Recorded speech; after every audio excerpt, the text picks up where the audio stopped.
Programação de Computadores 1. Hoje a gente vai falar sobre o conteúdo de variáveis e expressões.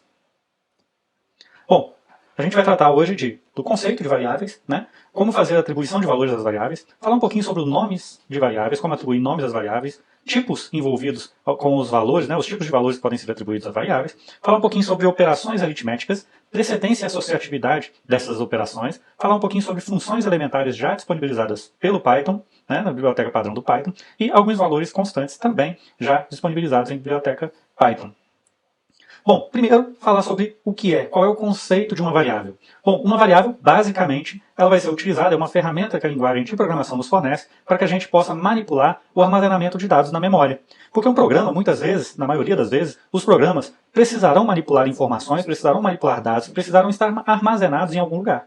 E o lugar que o programa usa para armazenar esses valores é na memória principal. E o acesso a esses dados se dá através das variáveis. Então aqui a gente tem um exemplo que mostra de forma ilustrativa como que funciona esse acesso à memória. Você pode imaginar a memória como um conjunto de caixas ou um gaveteiro, né, algum espaço que possa armazenar vários valores, né, várias variáveis. E cada variável vai ter um nome associado a ela e um valor associado a ela. Então, a gente usa o nome para fazer o acesso à memória. Esse acesso à memória é feito de forma que lá existe um valor armazenado. Então, se a gente verificar aqui no shell, eu posso criar a variável apelido com o valor textual Bob. Olha lá, nós já temos ali a variável apelido Bob. Eu já sei que temos na memória um valor armazenado que é o Bob, e que está armazenado numa variável chamada apelido. Se eu precisar recuperar o valor que está armazenado na memória, basta eu acessar essa variável que eu tenho aquele valor. Eu estou usando o terminal aqui para poder criar a variável e acessar a variável. Então, quando eu estou criando a variável, eu estou determinando que na memória vai passar a existir um espaço onde eu vou armazenar um valor. E eu já defino aqui qual é o valor associado a essa variável. E quando eu preciso recuperar esse valor, eu faço um acesso pelo nome da variável. Então eu posso criar outras variáveis aqui, vou usar o shell novamente para criar essas outras variáveis. Estou dizendo aqui que casado é igual a true. Vou dizer que idade é igual a 35. Então vejam, eu estou usando aqui, acessando a memória para determinar alguns valores e depois, para atender alguma necessidade, recuperar esses valores armazenados na memória para fazer algum tipo de processamento. Então, normalmente os programas vão funcionar dessa maneira. Acessar a memória para gravar alguma informação, eu posso alterar o valor da idade, por exemplo, para 40. E eu posso acessar o valor da idade que está armazenado lá, que é 40. Então, só para relembrar aqui, o acesso à memória se dá através das variáveis que vão ter o seu nome, que vai ser utilizado para referenciar a memória onde o valor está armazenado, e eu vou ter a figura do valor armazenado, que pode ser alterado ou usado durante a execução do programa, de acordo com as nossas necessidades. Então eu já mostrei aqui para vocês, nesse exemplo, eu criei 3 variáveis, eu usei um artifício da linguagem que me permite atribuir valores às variáveis. Como é a sintaxe da linguagem, a gente vai falar muito aqui de sintaxe da linguagem, que determinam as regras para o uso da linguagem para a gente poder fazer acesso aos recursos que ela nos fornece. Então aqui ela define regras específicas para que a gente possa manipular e atribuir valores a uma variável. Então eu atribuo valores à variável através do operador igual. O símbolo igual. Eu vou falar aqui também símbolo. Quando eu falar símbolo, é um caractere ou uma sequência de caracteres que representam alguma coisa. Então aqui eu vou usar o quê? Eu criei várias variáveis, apelido, casado, idade. O que tinha em comum todas as vezes que eu criei essas variáveis? Esse sinal de igual. Todas as vezes, não só criar, mas também modificar, atribuir valores às variáveis, é sempre feito aqui através da atribuição com o símbolo igual. Então, pela regra da linguagem, eu vou usar um nome de variável, vou determinar um nome para a variável, vou usar o operador de atribuição, que é o símbolo igual, e vou determinar o valor ou uma expressão. A gente vai ver aqui também, ao longo dessa aula, as expressões. Expressão resulta em um valor. Então, qualquer coisa que resulte em um valor válido para a linguagem vai poder ser utilizado aqui na atribuição. Como que funciona? Ele primeiro vai avaliar o que está do lado direito do operador igual. Ao chegar ao resultado daquilo que está do lado direito, ele vai pegar esse resultado e atribuir à minha variável. Ok? Então, muito importante relembrar aqui, lembrar sempre que eu vou definir valores na memória através das variáveis com o comando de atribuição. E se a variável ainda não existe, então, por exemplo, frequência aluno, que é o nome da variável ali. Se ela não existe, vejam que, aqui eu vou colocar uma expressão, 100 mais 100. Se ela não existe, ela vai passar a existir assim que eu apertar Enter aqui. Apertei Enter, olha lá, a frequência foi definida, a variável frequência foi definida, aqui tem um espaço, ele está cortando um pedacinho do nome, né? Frequência aluno, mas o valor dele foi 200. Por que 200? Porque eu tenho uma expressão aqui, então antes de atribuir o valor à variável, é preciso saber qual é este valor. Então primeiro ele precisa calcular o resultado de 100 mais 100, dessa expressão. Com o resultado dessa expressão em mãos, ele pode ser atribuído como valor da variável. Então vai funcionar sempre assim. Em linguagem de programação também, a gente tem um funcionamento que é padrão também. Então é determinado esse padrão de comportamento que a gente vai, a partir dessas aulas agora, entender, tentar compreender, memorizar, para a gente poder aplicar isso no momento que a gente estiver programando para resolver algum problema.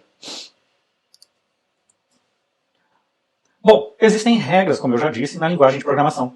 Né? Assim, existem regras para a definição de nomes das variáveis. Elas não podem conter espaços. Então, se eu tentar dar um nome aqui com espaço, por exemplo, frequência aluno igual a 100, aqui eu vou garantir para vocês, vai dar um erro. Por quê?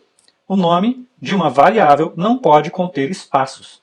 E aqui, pela regra da atribuição, o Python determina que eu deveria ter o quê? Um nome válido de uma variável. Depois o igual, depois a expressão ou o valor. Então eu estou infringindo uma regra do Python, da linguagem de programação. Qual regra eu estou infringindo? Eu estou infringindo um erro, eu estou cometendo um erro de sintaxe, porque eu não posso ter aqui, antes do igual, um nome de variável inválido, ou alguma coisa que não possa representar um nome de variável. Então, primeira regrinha, não pode ter espaços. Segunda regrinha, não podem iniciar com números. Terceira regrinha, pode conter caracteres alfanuméricos, 1, 2, 3, 4, né? A, B, C, D, e o caractere underscore, que a gente chama, ou underline, ou sublinhado. Uma coisa importante, olha, ele diferencia maiúsculo de minúsculo. Então vejam, nome com N maiúsculo é diferente de nome com N minúsculo. Nós estamos falando de nomes de variáveis, que é diferente de nome com N maiúsculo. Então vejam, eu já tenho aqui uma variável chamada idade. Se eu criar aqui, tentar modificar o valor dessa variável, mas usando uma grafia diferente, olha, o I maiúsculo aqui já vai determinar que essa idade, essa variável idade, é diferente da variável idade que eu havia criado anteriormente. Então vejam, eu tenho aqui duas variáveis chamadas idade. O que diferencia uma da outra é que o I aqui está minúsculo e o I ali está maiúsculo. Então vejam, ele diferencia maiúsculo de minúsculo. Então ele considera isso como nomes diferentes e, consequentemente, ele vai considerar aqui variáveis diferentes. Então vejam que, se eu mudar a idade com a letra minúscula, 60 anos, olha o que aconteceu. Ele modificou a variável idade com o I minúsculo igual a 60 anos. E ele não mexeu na idade com o I maiúsculo, que era 35 anos, e permanece sendo 35. Ok? Aí tem um outro detalhe bastante interessante e importante aqui para a gente seguir. Tentem sempre dar nomes significativos para as variáveis. O que é um nome significativo para a variável? É um nome que representa o tipo de informação que ela armazena. Então, frequência aluno, eu já sei que é o quê? Algo relacionado à presença ou ausência do aluno na sala de aula, na classe, ou na execução das tarefas determinadas para ele. Né? Então, pelo próprio nome da variável, eu já sei o tipo de informação que eu espero obter ao acessá-la, ao utilizá-la. Então, evitem, quem está começando a programar costuma chamar as variáveis de A, B, C, X, Y, Z, sempre. Não. Sempre procurem dar nomes significativos, nomes que representam o que aquela variável, que tipo de valor ou que natureza de valor aquela variável vai armazenar. E por último, o Python aceita caracteres acentuados, mas muitas linguagens não aceitam. Então, a gente vai evitar aqui a gente dar uma sugestão, uma recomendação de não utilizar acentos nos nomes das variáveis. Ok? Evitem isso ao máximo, né? Porque depois que você adquire o hábito, e aqui a gente espera que algumas pessoas vão usar a programação no seu dia a dia. E, eventualmente, vão precisar usar outras linguagens. Então, evitem vícios de programação que não são recomendados. E usar nome acentuado é um deles. Bom, então a gente viu que existem nomes válidos e inválidos. De acordo com aquelas regrinhas, deixa eu encontrar aqui, ó, as regras estão aqui, né, para você definir nomes na nossa apostila. Né, relembrando que na nossa apostila nós temos todo o conteúdo que a gente vai ver nas aulas. Então é interessante, né, é um mecanismo diferente e eventualmente mais detalhado sobre alguns assuntos, então é sempre relevante assistir às aulas e acessar a apostila, né, estudar pela apostila também, e acessá-la quando tiver alguma dúvida sobre alguma sintaxe, sobre algum conteúdo que foi visto nas aulas. Ali a gente vai ter esse conteúdo também, eventualmente mais detalhado. Então vejam, nós temos regras de nomes de variáveis, onde a gente vai ter variáveis, né, nomes válidos e nomes inválidos. Por que esses nomes aqui são inválidos? Vejam, começa com 1. E lá tem uma regra, não podem iniciar com números. Então a gente tem que ficar muito atento, e são poucas regras, memorizar essas regras. De acordo com o uso, toda vez que você vê um erro parecido com esse tipo de erro, que é um erro de sintaxe no comando de atribuição no acesso a uma variável, isso, muitíssimo provavelmente, vai indicar que o nome da variável não é válido. Então, recorra, se você não lembra quais são as regras, recorra a algum lugar onde você possa ter acesso a essas regras e reinterpretar essas regras, memorizar essas regras. Né? Com a prática de programação, você vai memorizando isso e logo logo você não precisa mais consultar a apostila para esse assunto. Né? Então é por isso que a gente sempre diz, programação e prática tem que andar juntos. Você tem que programar para você aprender o conteúdo dessa disciplina. Né? Prática leva à perfeição. Bom, a gente tem vários tipos diferentes de dados. Então aqui é importante a gente saber que nós podemos manipular, eu já mostrei aqui para vocês, 3 tipos de dados interessantes. Numérico, 35, 200, 60 são valores numéricos. Aqui a gente só trabalhou com valores inteiros, que a gente chama de int na linguagem Python, mas a gente pode trabalhar com valores reais também, que a gente chama de float na linguagem Python. A gente tem também o tipo textual ou string. Então vejam, apelido com o valor Bob caracteriza um valor textual. Tá? Um valor textual ele vai estar sempre entre aspas duplas ou simples. Então vejam que aqui, na representação das variáveis do Tony, ele está mostrando, olha, apelido, Bob, apelido é o nome da variável, Bob é o valor, Bob está entre aspas simples. Poderia estar entre aspas duplas também. Então, olha lá, apelido, eu vou mudar o apelido aqui para Bob, minúsculo, tudo maiúsculo. Mas eu tenho que colocar as aspas, porque esse valor é um valor textual. E o que determina, e é outra regra do Python que a gente precisa memorizar. O que determina que o valor é string, é textual, é o uso das aspas. Então aqui, apelido é o nome da variável, igual é o operador de atribuição, e aspas, Bob, aspas, significa que eu tenho valor textual Bob. E há uma grande diferença. Se eu não colocar as aspas aqui, ó, vai dar erro. Quer ver? Deu erro. Por quê? Sem as aspas, ele não interpreta como um valor textual. Então, como é que ele vai interpretar o Bob dentro desse contexto? Como se fosse uma variável. Então, ele está tentando recuperar na memória o valor da variável Bob, mas a variável Bob não existe. Então, ele foi o que ele me falou aqui, ó, erro de nome. O nome Bob, aqui está entre aspas, porque dentro desse contexto ele está dizendo, ó, é esse nome aqui que eu não encontrei, é esse nome aqui. Is not defined, não foi definido. Tá? Como é que eu defino Bob? Eu defino uma variável Bob, atribuindo um valor a ela. Agora a variável Bob existe. Então, eu fazer aqui apelido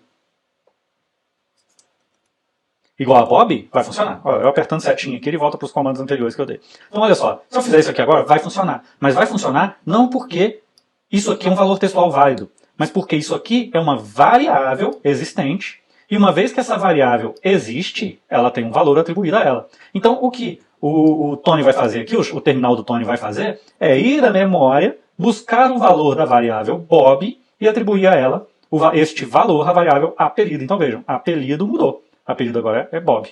Né? Agora, se eu quisesse dar aquele comando sem a existência da variável Bob com o valor Bob, vejam a diferença.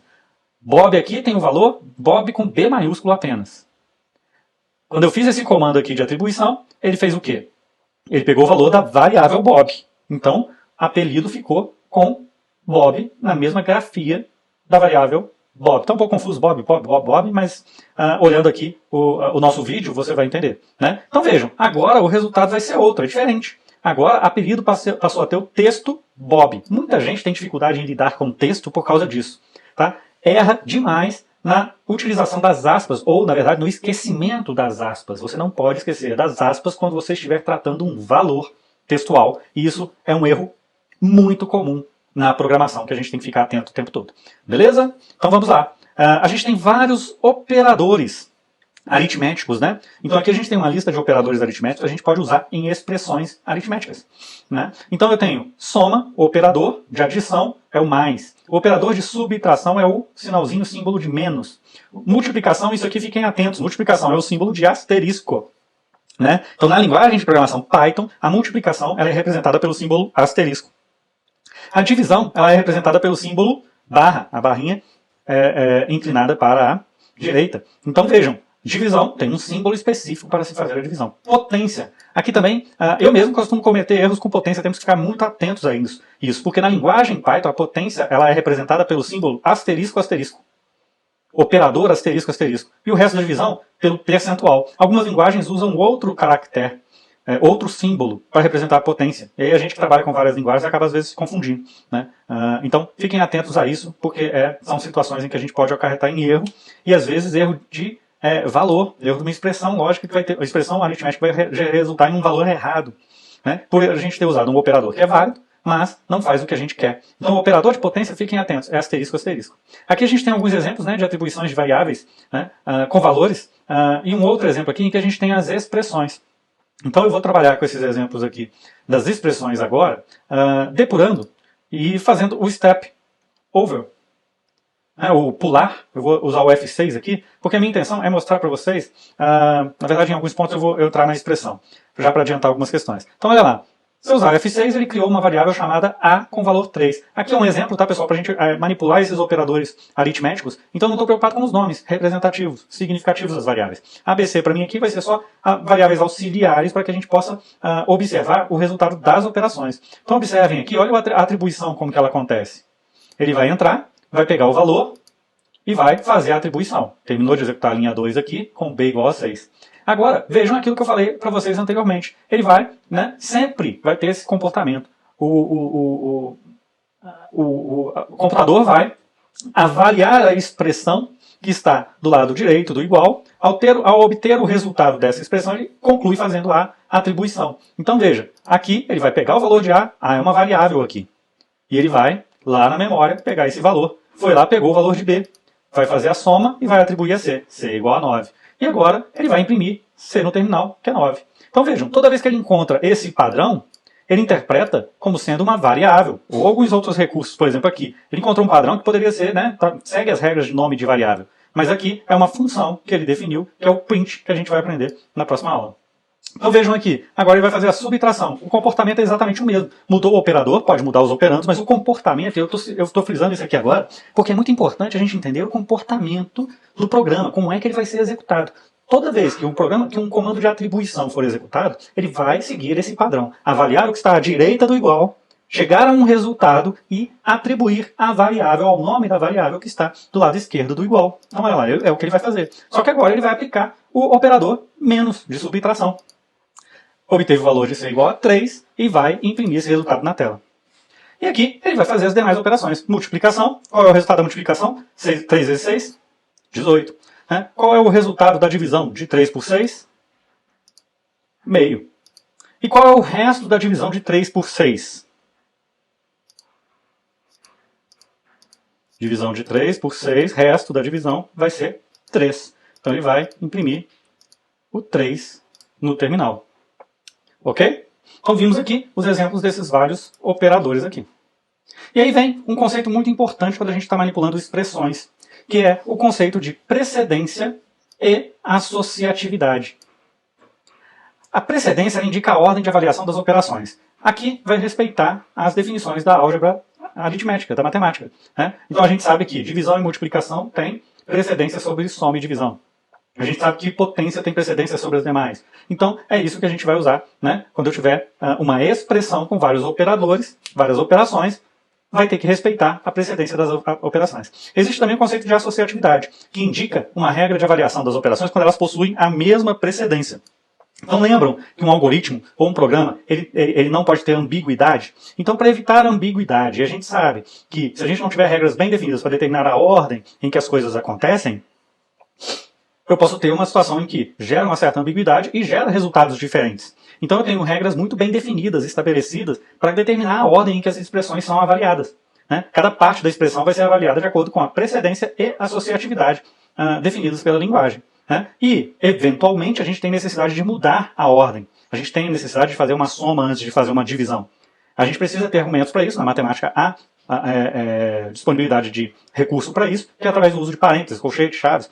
Aqui na linguagem de programação Python, nós vamos usar apenas parênteses para representar o quê? Algo que vai alterar a precedência das operações. Toda vez que eu abrir um parênteses, eu vou ser obrigado a fechar o parênteses dentro da expressão, porque senão eu tenho uma inconsistência, um erro de sintaxe na minha expressão, e o Python vai acusar erro sobre isso. Então é muito importante, né, o que a gente chama de balanceamento dos parênteses. Os parênteses têm que estar balanceados. Abriu, fechou em algum momento. Obviamente, tem que abrir e fechar nos locais corretos onde eu realmente pretendo alterar a precedência das operações. Bom, aqui a gente tem uma ordem de precedência, uma tabela com a precedência e a associatividade das operações, onde mostra que a potência tem a maior precedência. Então, numa expressão que tem a potência, multiplicação, divisão, soma e subtração, a potência vai sempre ser realizada primeiro. E, quando eu tiver, por exemplo, se eu tiver duas potências numa mesma expressão, a associatividade vai determinar a ordem em que as duas serão executadas. E essa ordem vai ser o inverso do nosso padrão de leitura. É da direita para a esquerda. A gente costuma ler da esquerda para a direita, né? E todos os outros operadores têm uma associatividade da esquerda para a direita, é mais natural para a gente. Mas lembrem-se que potência tem uma associatividade que vai da direita para a esquerda. Tem a setinha aqui para indicar esse caminho para a gente, vamos ficar atentos a isso. Então, para a gente observar isso, vamos verificar aqui, olha, o que vai acontecer nessa primeira expressão. Resultado é igual a 2 mais 3 vezes 6. Pela ordem de precedência das operações, asterisco significa multiplicação, mais significa soma. Então, o que ele vai fazer é 3 vezes 6 primeiro e depois fazer a soma com 2. Vamos ver se é isso mesmo que vai acontecer? Na depuração, a gente vai ver aqui, entrando aqui na expressão, olha lá, primeiro ele está recuperando o valor, ele encontrou o operador mais, vai verificar o que está dos dois lados do mais, pegou o 2, agora ele vai ver o que está do lado direito do mais. O que está do lado direito do mais é uma expressão, ele vai avaliar isso e entendeu que ali eu tenho uma multiplicação e ele vai pegar então os operandos da multiplicação. Ele já atribuiu aqui pela associatividade que ele tem que fazer a multiplicação primeiro. Então, olha lá, é isso que ele vai fazer primeiro, a multiplicação, por conta da precedência das operações. Com esse resultado, agora ele já tem aquilo que é suficiente para fazer a soma. Então ele vai calcular a soma, que é 20, e agora ele já tem o resultado da expressão, da atribuição, e vai criar a variável resultado e atribuir a ela o valor 20. E aqui vai imprimir esse resultado no terminal. A próxima expressão tem duas operações que têm a mesma precedência.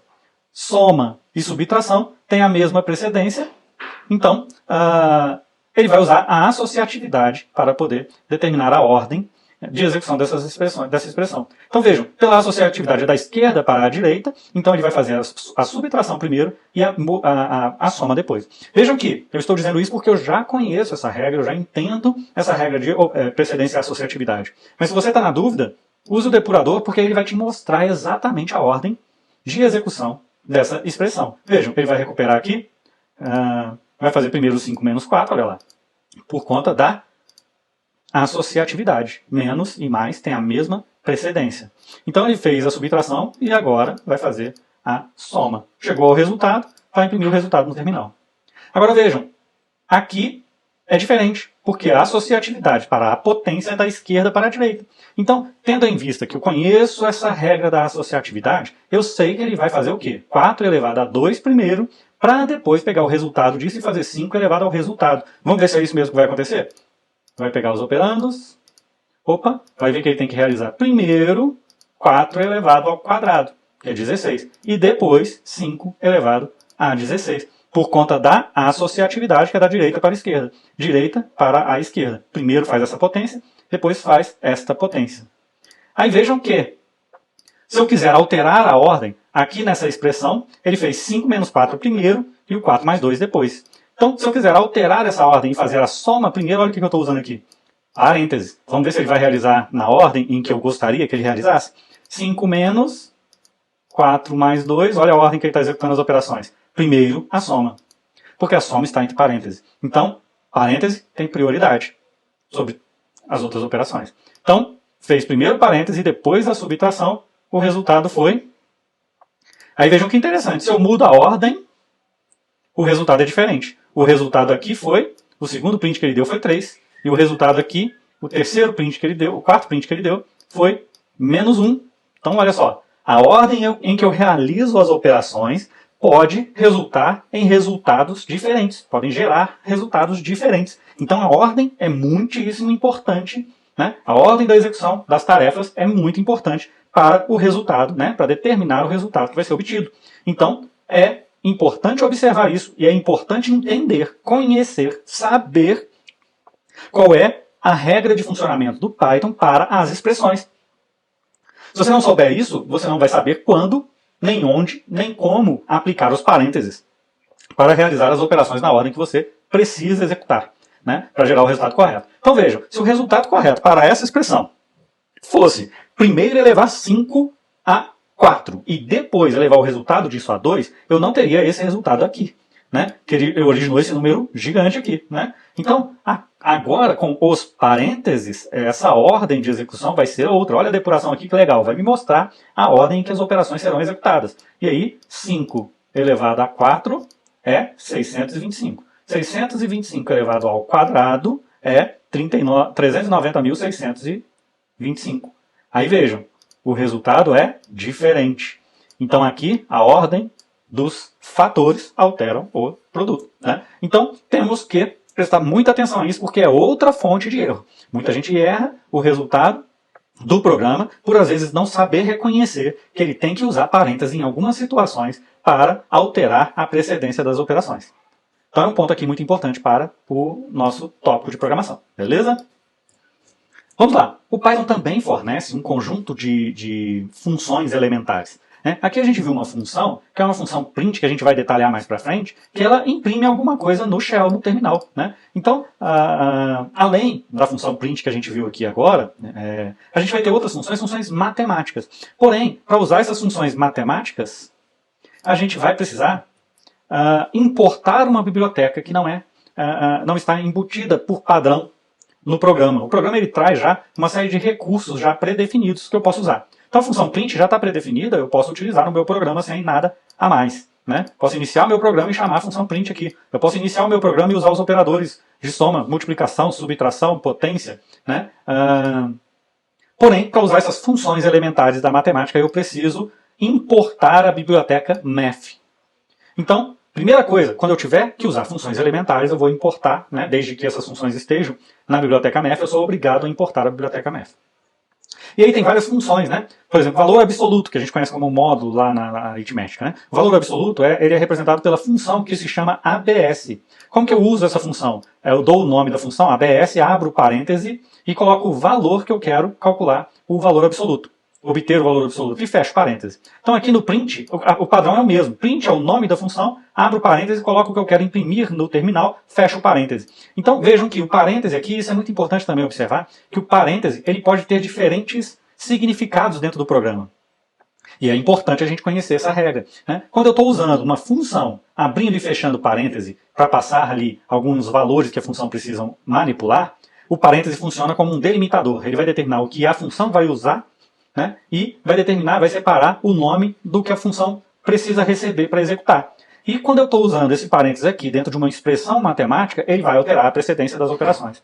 Então também, outro erro muito comum é não saber reconhecer onde os símbolos funcionam de uma determinada maneira e onde os símbolos funcionam de outra maneira. Como na linguagem você tem regras muito bem definidas, isso vai ser feito, vai ser interpretado pelo contexto, por onde está a utilização daquele recurso. Então aqui esse parêntese ele está claramente dentro de uma expressão matemática, vai ser interpretado como para alterar a precedência das operações. Aqui ele está claramente dentro de uma instrução que usa uma função chamada print. Então ele vai usar, interpretar esse parêntese aqui como parte do que a gente determina como chamada da função. Quando eu preciso executar aquela função, eu chamo a função. Então aqui eu estou chamando a função print e passando para ela, através dos parênteses, aqui eu estiver dentro dos parênteses, eu estou dizendo o que eu quero imprimir no terminal. Então, aqui, a função ABS ela vai realizar um cálculo matemático sobre um valor.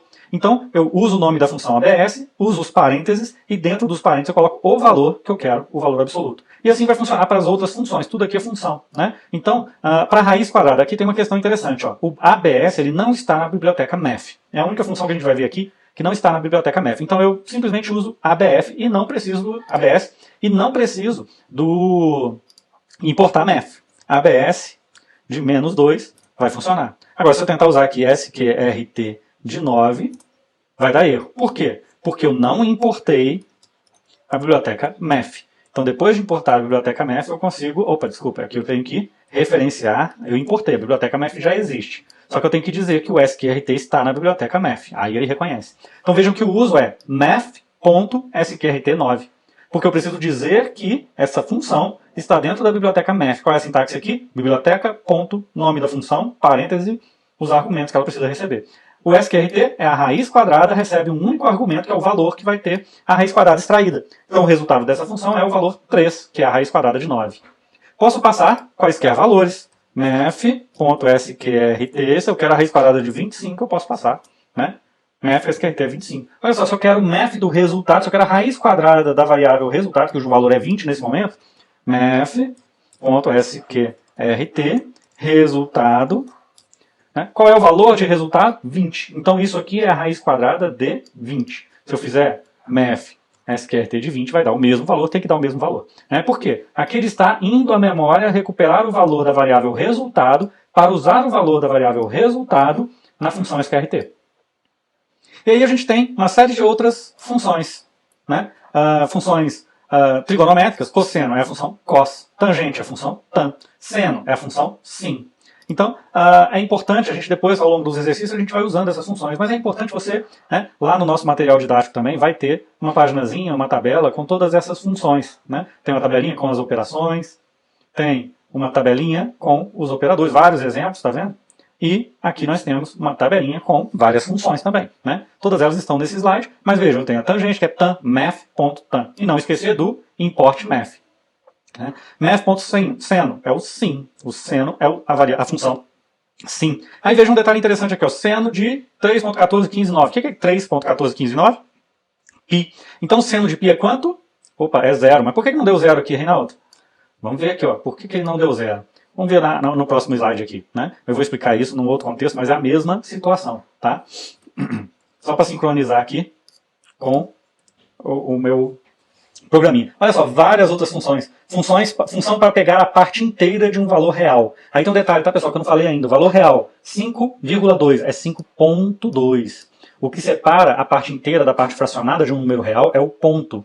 Tá? Então acabei não falando isso antes, mas é importante observar isso aqui, tá? Sempre ponto. 5,2 significa o número real 5,2. Parte inteira 5, parte fracionada 2. Então é muito importante observar isso, que também é outro motivo de erro, né, muito comum. Então vejam, trunk é a função que retorna a parte inteira. Qual é a parte inteira de 5,2? 5. Sale retorna o menor inteiro maior que. Qual é o menor inteiro maior que 5,2? É 6. Como que eu obtenho isso? Em muitos cálculos matemáticos, eu preciso obter esse menor inteiro maior que, ou o maior inteiro menor que, né? Que é o primeiro inteiro acima ou o primeiro inteiro abaixo de um determinado valor, né, real. Se o valor for inteiro, é o próprio valor. Né? Então, 5,2. Qual é o primeiro inteiro maior que ele? É o 6. Maior ou igual. 5,2. Qual é o menor, né, o inteiro abaixo dele? O primeiro inteiro abaixo ou igual a ele? É 5. Tá? Então, tem que entender, conhecer, lembrar, memorizar essas funções, para que elas funcionam e qual é o resultado que elas geram para a gente aplicar quando for necessário dentro de um programa. Log na base, né, logaritmo natural. Né? É o log na base E. Né? Qual é o log na base E do E? Né? 2.71828 é o E. Seria 1, mas por que não é 1 aqui? Aí eu vou explicar para vocês, é uma questão de precisão matemática. Né? Olha aqui o log, nesse último print eu tenho esse log de 2.71828. Aí vejam, nesse programa a gente tem import math, é a primeira coisa do programa, eu estou importando math. Por quê? Eu vou usar recursos da biblioteca math, que são fornecidos na biblioteca math. Então aqui eu tenho um exemplo que está me mostrando qual é o valor absoluto de 12, qual é a raiz quadrada de 9, qual é o cosseno de 30? Um detalhe, tá? Funções trigonométricas recebem os argumentos em radianos, não em graus, é radianos. Então aqui não é o ângulo 30, são 30 radianos, não confundam isso. Né? Se eu quero o cosseno de 180 graus, é o cosseno de π, né? de π. Certo? Então, prestar bastante atenção nisso. O a função log é o logaritmo natural. Então log 10, a função math.log de 10, não vai retornar 1. Né? É o log natural, 2.71828, é o E, número neperiano. Se eu quero o log na base 10, eu tenho que usar a função log10. A função se chama log10. Então ela está na biblioteca math, math.log10. Esse é o logaritmo na base 10. Logaritmo na base 2, função log2. Então math.log2 vai me retornar o quê? O log na base 2 de 256, que é 8. Né? E aí também tem uma função que me retorna o log de qualquer base. Então é math.log, aqui a diferença desse log para esse é que esse aqui recebe um número apenas, um argumento apenas, esse aqui recebe 2. Então pelo número de argumentos, pela quantidade de argumentos, ele consegue diferenciar o log neperiano, o logaritmo natural, do log em qualquer base. Então esse log aqui representa que eu quero o log de 81 na base 3. certo? Então, prestar atenção nisso é a sintaxe dessas funções que determinam como que elas vão funcionar. Então, log com um argumento só, log natural, logaritmo natural. Log com dois argumentos, log em uma base, definida no segundo argumento. Então, vejam a execução desse exemplo. Olha que legal. ABS de menos 12, qual é? 12. Eu estou sempre imprimindo, pegando o resultado e imprimindo o resultado. Raiz quadrada de 9 é 3.0, ele retornou um valor real. Né? 3.0 aqui indica que ele retornou para mim um valor real. O cosseno de 30 é 0.15, porque não é o cosseno de 30 graus aqui, não é aquele númerozinho exato bonitinho lá não. Né? É um número que é o quê? Radiano, né? 30 em radianos. O log 10, olha lá, log 10 de 10 não é 1. Por quê? Estou falando aqui de logaritmo na base natural. Ok? Se eu quiser o log 10 na base 10, é a função log 10. Vejam lá, import math.log 10. Se eu executar de novo aqui agora, deu 1. 1.0 por quê? Log de 10 na base 10 é 1. Agora, aqui o que é interessante, que eu gostaria de mostrar, é aquela questão da precisão matemática. Né? Aqui o logaritmo do número neperiano, ele é 1. Mas veja aqui, ele não retornou 1 aqui. Por quê? Depende de uma precisão matemática. Eu não coloquei uma precisão matemática aqui de 5 casas decimais. O resultado vai ter uma precisão de 5 casas decimais. Então, se eu imprimir isso aqui com 5 casas decimais, não vamos nos ater aqui agora a isso, não. Aqui eu estou formatando o meu resultado com 5 casas decimais. A gente só quer olhar o resultado. Depois a gente vai aprender essa formatação. Vejam que com uma precisão de 5 casas decimais, de fato, o meu resultado é 1. Então, a gente tem que prestar atenção nessa questão da precisão matemática. Tá? Porque aqui eu tenho uma precisão maior. Olha lá. Aqui apresentou várias casas decimais, mas a precisão do Python é ainda maior do que, né, se eu não me engano, é ainda maior do que essa quantidade de casas decimais aqui. Então vejam que às vezes você pode pensar, parecer que o resultado está errado, mas o resultado está correto por conta da precisão matemática. Se eu usei o logaritmo neperiano, se eu usei o número neperiano com 5 casas decimais, eu tenho um resultado com a precisão matemática de 5 casas decimais, que nesse caso está correto. Então vamos prestar atenção nessas características também. Tudo isso determina o comportamento do meu programa depois quando eu for executar. Então, se eu desejasse aqui uma precisão matemática maior, eu teria que definir o meu argumento para o mathlog com um número de casas, né, precisão matemática maior do que 5 casas decimais. Bom, nós também temos valores constantes. Além das funções definidas, né, na biblioteca math, a gente tem algumas constantes que são muito utilizadas em muitos cálculos. Então, a constante π, lá, que dentro da trigonometria é largamente utilizada, pelo fato, inclusive, até das funções trigonométricas usarem o ângulo em radianos, então a gente acaba tendo a necessidade de usar o π, e o π também é muito utilizado em outras categorias de cálculo, né, matemático, né, da física, em várias outras áreas. O número de Euler, né, o logaritmo natural lá, ele é baseado no número de Euler, que é o E, e o tal, que também é utilizado em muitas formulações matemáticas lá da estatística e tudo mais. Então aqui é um pouco semelhante ao uso das funções, mas como é uma constante, não é uma função, eu não tenho aquela figura do parêntese. Né? A constante não é uma função. Para a função eu tenho parênteses. Eu sempre vou usar parênteses quando eu estou utilizando uma função. Isso aqui já podem guardar isso como uma regra. Mas para a constante não. A constante não é uma função, é um valor. E aí para valor eu tenho simplesmente um nome. É como se fosse uma variável. É uma variável criada dentro da biblioteca math. Então se eu usar aqui, ó, math.py, eu já importei o math, né? O math existe aqui, ó. Então ele não vai dar erro não. Então math.py vai resultar em 3.14. Veja que a precisão matemática que ele me mostrou aqui, ó. 1, 2, 3, 4, um monte de casas decimais. Esse math.py aqui é o que eu vou alcançar dentro do Python a maior precisão matemática possível. Tá? Então eu não preciso ficar me preocupando com os dígitos do π. Se eu quiser alguma operação matemática que use o π com a maior precisão matemática possível dentro do Python eu uso a constante π. Então eu vou recomendar aqui a vocês sempre usem a constante π, a menos que no enunciado do exercício te dê o valor. Considere o π como 3.14 e você não usa o math.py. Agora, se ele simplesmente falar, use o π, é π math.py, beleza? Porque aí você consegue atingir a maior precisão matemática possível dentro do Python. Nós temos também o número neperiano, o número de Euler. Nós temos também o tal, né? Que o valor é 6 ponto alguma coisa. Né? Então, eu utilizando a biblioteca math, eu tenho a garantia de que eu vou usar esses valores com a maior precisão possível. E a gente tem também um recurso muito utilizado em programação, normalmente para algumas lógicas, para alguns algoritmos, o número infinito. Para alguns cálculos matemáticos também é preciso ter uma representação do valor infinito, né? Então, math.inf representa o valor infinito. É uma representação do valor infinito, então não é um valor numérico, é um valor numérico que vai ser utilizado somente dentro das formulações matemáticas que utilizem esse conceito de infinito, mas dentro da aritmética também a gente sabe que nenhum valor representado, nenhum valor numérico vai poder ser maior ou igual a inf. Então, por isso que ele é muito útil para muitos algoritmos. Tá vendo? Para eu poder encontrar como que eu encontro o maior valor ou o menor valor dentro de um conjunto de dados. eu posso fazer uso do inf, porque eu sei que nenhum valor vai ser maior do que o infinito. Nenhum valor vai ser menor do que o menos infinito, né? Então, o uso das constantes é muito importante, muito relevante, né? Aqui a gente tem, né, eu vou imprimir, eu estou importando a biblioteca math, e vou imprimir cada um dessas constantes, o valor dessas constantes. Aí vejam, o acesso a essas constantes é o quê? Math.pi para acessar o pi, math.e para acessar o número neperiano. E eu posso inserir esses valores dentro de expressões que dependam deles, né? Então isso é importante e a gente vai utilizar essas constantes sempre que possível e necessário, né? Aí veja um detalhe interessante aqui, ó. Math.inf menos math.inf. A gente aprendeu que o operador menos é o operador de subtração. Mas aqui, da mesma forma que o parêntese pode ser usado em contextos diferentes, o menos pode ser usado em contextos diferentes também. Nós temos o operador de subtração, que é o menos entre dois operandos, e a gente tem a subtração com apenas um operando, que vai determinar o quê? A inversão do sinal daquele valor. Se eu tenho um valor positivo, o menos à frente dele torna ele um valor negativo. Se eu tenho um valor negativo, o menos antes dele vai tornar esse valor positivo. Então, ao executar esse programa, a gente vai ter lá, né, o pi, 3.14. Número neperiano, 2.71. Né, o tal, 6 ponto alguma coisa. Inf, aí a própria representação inf. Porque não tem um número, né, infinito. Eu tenho aqui uma representação do valor infinito. E do valor menos infinito, então infinito negativo. Então veja aqui, basta usar o sinal negativo, o sinal de menos, é o mesmo símbolo da subtração, porém aqui dentro desse contexto ele é o que a gente chama de unário. Ele tem um operando só. Então quando o menos tem um operando apenas, ele representa o quê? A inversão do sinal. O número negativo fica positivo, o número positivo fica negativo. Ok? Bom, agora a gente tem um pequeno exercício que eu vou resolver com vocês. Então nas próximas aulas eu vou tentar sempre, depois de algum conteúdo, abordar um exercício. E aí eu vou a diferenciar exemplo de exercício aqui nas nossas videoaulas. Os exemplos já estão dados, já estão definidos durante a aula. Os exercícios eu vou mostrar para vocês uma linha de raciocínio para resolver os exercícios. É onde a gente extrai o nosso raciocínio lógico, ok?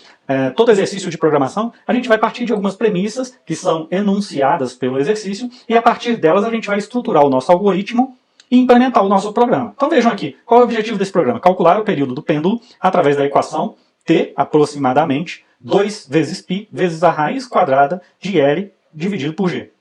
Onde L é o comprimento é o comprimento da linha, né, do pêndulo. E G é a aceleração da gravidade. Ele está dizendo aqui, faça com que L tenha o valor 100 e G tenha o valor 9.8. Então, eu vou fazer um programa que vai calcular o valor daquela expressão e vai imprimir o resultante, no terminal, no shell.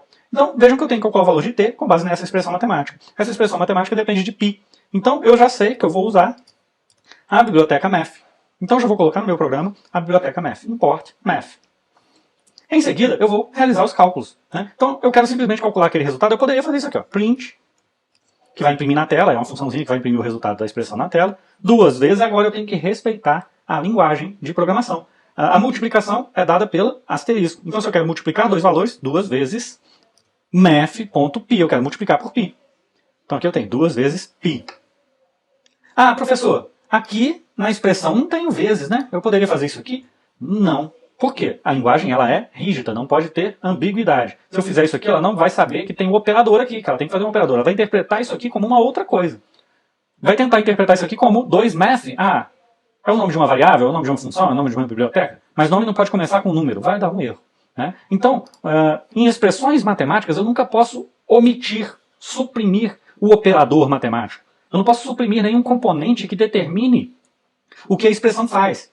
Então, a operação de multiplicação ela não pode ser omitida aqui. Ela tem que existir. Então é o asterisco. Algebricamente, 2π a gente entende que é 2 vezes π. Mas na linguagem de programação ela não vai entender 2 vezes π a menos que eu tenha a operação de multiplicação associada a ela. Certo? Então minha expressão é 2 vezes π, olha lá de novo, vezes a raiz quadrada, então vezes, a multiplicação tem que aparecer. Raiz quadrada, como que eu extraio a raiz quadrada de um número? É a função math. math.sqrt. E aí como que eu chamo uma função? Aqui para não confundir, né, tem parêntese para a função print, tem parêntese para a expressão, eu vou separar isso aqui. Vou separar isso aqui, criar uma variável aqui para ter o meu valor de t. Eu quero calcular t. Então eu vou calcular uma variável t. Aí o uso de variáveis começa a se fazer aqui presente para facilitar o entendimento do programa e para possibilitar que o programa seja executado corretamente, né? E aí a gente vai atribuir variáveis conforme a nossa necessidade. Eu quero calcular o valor de t aqui, eu estou calculando uma variável, né? Estou criando uma variável t. Eu dei Ctrl+C, Ctrl+V aqui, porque eu já tinha essa expressão aqui dentro do print. Agora o que eu estou fazendo é tirar de dentro do print para ficar mais simples, mais fácil para que eu entenda. Eu poderia colocar tudo ali no print. O que ele vai fazer? Calcular o valor da expressão e imprimir no terminal. Em uma única instrução eu tenho várias tarefas para serem executadas. Aqui eu estou dividindo as minhas tarefas. Então, a primeira tarefa é calcular o valor de t. A segunda vai ser imprimir o t no terminal. Como que eu calculo o valor de t? É 2 vezes o math de π. Eu posso usar espaços aqui, olha. Ele me permite usar espaço. Como a minha tela é pequena, eu vou dividir esse cálculo em mais... Não, vou deixar aqui. Eu vou tirar as variáveis aqui, a janela de variáveis, que aí eu ganho espaço. Né? Então, olha lá. SQRT. SQRT é a função de raiz quadrada. Eu quero extrair a raiz quadrada de quem? Então, o que eu quero extrair a raiz quadrada tem que estar entre... Olha aqui o Tony, ele destaca aqui para mim. Ó. Eu posicionei o meu cursor na abertura do parênteses, ele está me mostrando onde aquele parênteses se fecha. Então, tudo que tiver entre esse parênteses azul aqui vai ser aquilo que vai determinar o valor para o qual eu vou extrair a raiz quadrada. Então eu quero a raiz quadrada de quem?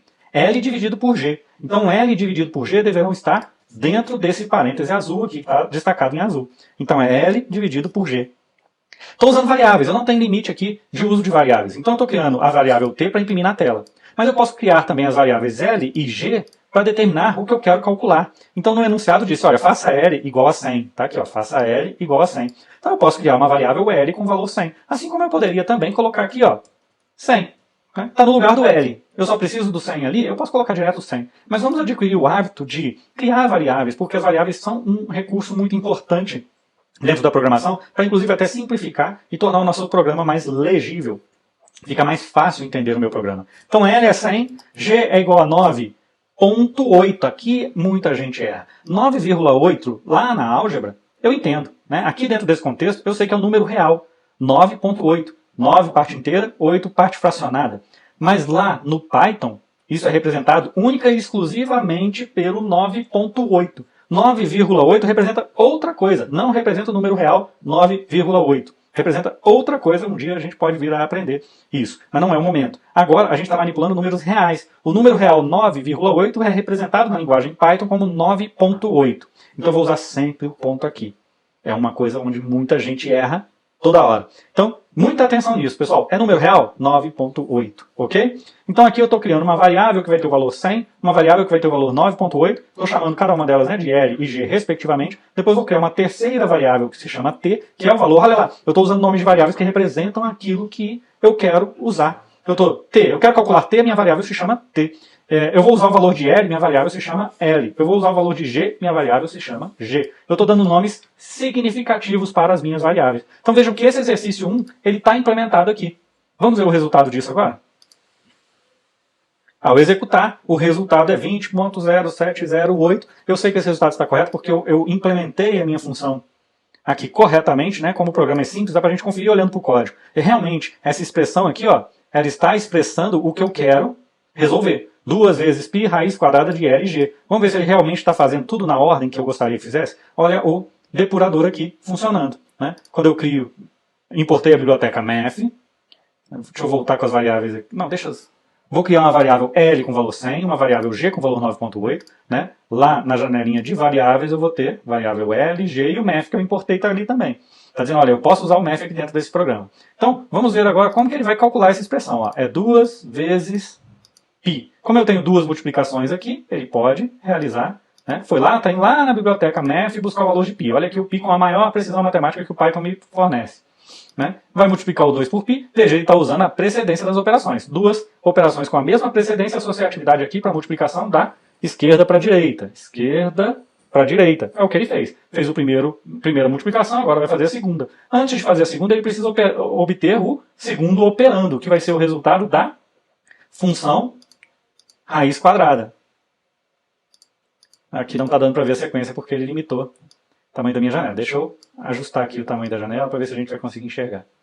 Não está dando para enxergar, né? Mas ele está realizando as operações, obteve o valor resultante. Qual o valor resultante? Da raiz quadrada de L dividido por G. e chegou ao resultado 20 ponto alguma coisa. Agora vejam se eu tivesse, né, terminar de executar aqui, ó, continuar, vai executar até o final. Agora vejam se eu não tivesse usado o pi aqui, tivesse usado 3.14. Executei, ele chega a um valor diferente. Por que ele chega a um valor diferente? Por conta da precisão matemática. Aqui eu tenho o meu cálculo com a maior precisão matemática possível, usando pi. Né? O que aconteceria se eu tivesse feito isso aqui? Vai dar um resultado errado. Por quê? Porque eu não estou extraindo a raiz quadrada de LG. Eu estou extraindo a raiz quadrada de L e depois dividindo o resultado por G. O resultado não vai ser aquele que eu espero. Então aqui, para representar o resultado que eu espero receber, é este, que a gente tinha feito originalmente. Vou voltar minha janelinha aqui para a configuração padrão. Né? E nós temos aí o exercício completamente implementado e correto. Tá? A gente não tem aqui exemplo, mas normalmente os exercícios vão ter exemplos de execução onde a gente vai poder verificar se os nossos programas estão corretos. Beleza? Pessoal, então o que nós tínhamos para hoje era isso. Então recomenda-se agora que vocês leiam o capítulo 2, que é esse capítulo aqui do nosso conteúdo teórico, né, da nossa apostila, do nosso livro texto, que trata de todos esses assuntos que eu mostrei para vocês hoje. E fazer os exercícios propostos do capítulo 2. Então todo capítulo ele termina com a proposição de exercícios. Então, uma estratégia aqui tem 7 exercícios, tá? Todos seguindo este mesmo padrão que nós adotamos aqui. Então, nós vamos... a sugestão é que vocês resolvam esses 7 exercícios, né? Assistam essa aula, leiam o conteúdo do capítulo 2 para fixar melhor esse conteúdo e façam os exercícios propostos. E aí, na nossa próxima aula prática, a gente vai ter mais exercícios, trabalhar com mais, exercitar um pouco mais, praticar um pouco mais esses conceitos para fixá-los melhor. Beleza? Então, até a próxima.